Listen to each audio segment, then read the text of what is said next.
Well, it's our resilience in the face of tragedy that makes us human. But few 19-year-olds in Jake Milbank's shoes would have found the courage and strength that he has. 12 months on from the White Island volcano disaster that almost took his life, Jake's proven that from even the darkest places, you can find light.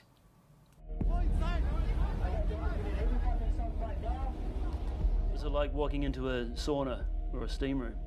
A whole lot more than a sauna. I'd say an oven. You know, it was very, very hot. Crazy hot. They were burns like we weren't used to seeing because they were quite large burns. It just seems like yesterday. It doesn't seem like it's, almost 12 months. One tragedy, three different faces. Jake Milbank, a young volcano guide who was celebrating a special day. It was my birthday, yeah. Big birthday candle. Peter Huxk, the Aussie burns doctor who saved many. They'd go through that door just there, and once they're suitably anaesthetised, we would start work on getting rid of the burn wound. And Meredith Dello, a twin still mourning the loss of her brother. He was a real people's person and would go out of his way to do anything for anyone. Three people whose worlds changed when the Earth's core vented its fury. A lethal mix of gas, steam and ash, killing 22 people, including 17 Australians. But out of the ashes of tragedy comes inspiration. How are you feeling?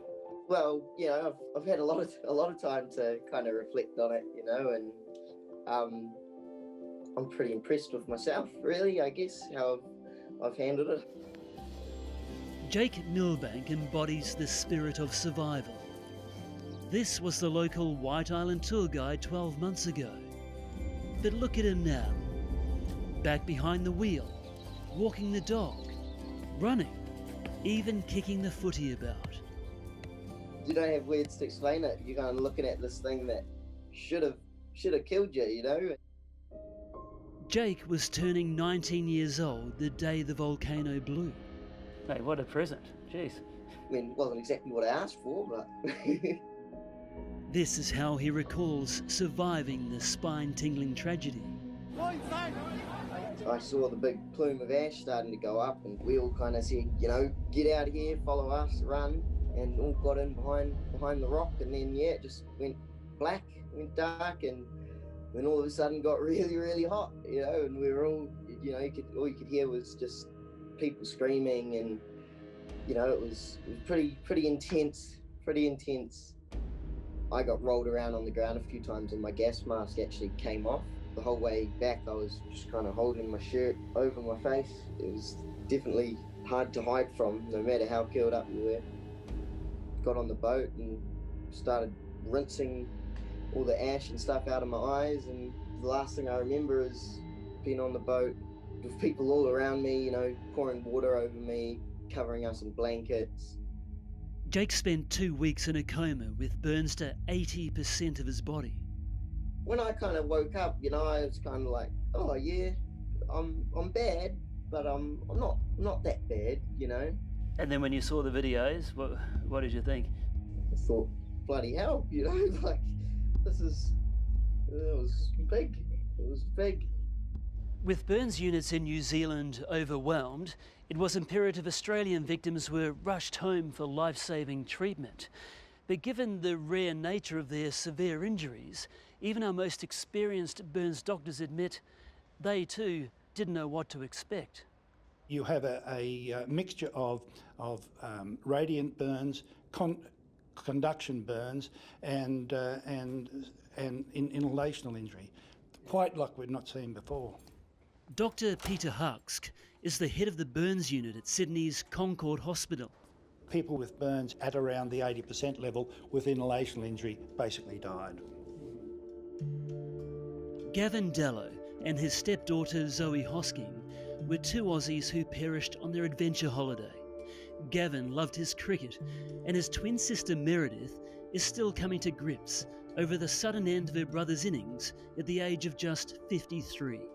I just want him to be remembered, and there's not a day go by that we don't think of him or talk about him. Meredith hopes the recent laying of charges by New Zealand authorities against 13 parties over the tragedy will provide some answers. I don't blame anyone, simply for the fact that it was a volcano. We were just in the wrong place at the wrong time, I guess. Jake prefers to focus on his long road to recovery. What's been the biggest challenge for you? Is it physical or mental? It's more the physical things, like being restricted and, putting your shoes on. I can barely bend down to my feet, or things like the skin on the palms of my hands. It's very, very, very tender, very soft. So even just driving my truck and things, I'm wearing away the palms of my hands. So, I'm having to wear gloves. Permanently disfigured, a lifetime of skin grafts, physiotherapy and counselling. Crucial ongoing support Jake and his family couldn't access without the help of generous donors through his Give a Little Foundation. So overwhelming, all the messages and everything of support, it does mean a lot to be able to go through and read those messages when I'm having a down day or whatnot, so a massive thanks to everyone once again. Jake is like a force of nature himself, recently returning to the waters of the island with a New Zealand documentary crew. Oh, that smell. I'll never feel any anger towards the island. It's of great respect for that place. It's a magical place, just, beautiful.